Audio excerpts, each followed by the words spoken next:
300 personil BRIMOB dari Mabes Polri kembali didatangkan ke Polda Sulawesi Selatan untuk membantu pengamanan Pilkada 27 Juni mendatang.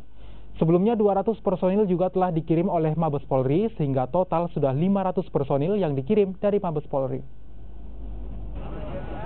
3 kompi atau 300 personil BRIMOB Mabes Polri ini telah tiba Jumat kemarin di Makassar dan akan melengkapi 2 kompi BRIMOB yang telah tiba lebih dahulu beberapa hari lalu. Saat ini sudah ada 500 personil dari Mabes Polri yang akan membantu pengamanan Pilkada 27 Juni mendatang. Kini total 2.805 personil dari Polda Sulawesi Selatan akan ditempatkan di 12 kabupaten dan kota yang melaksanakan Pilkada serentak.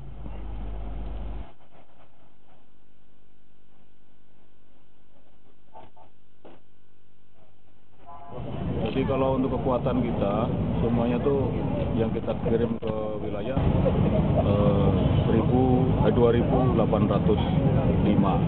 kita kirim ke wilayah dan memantau situasi pilkada tingkat 1, kota dan tingkat 2. Kemudian PKO dari, saya kan selalu berpikir 3 kota ya.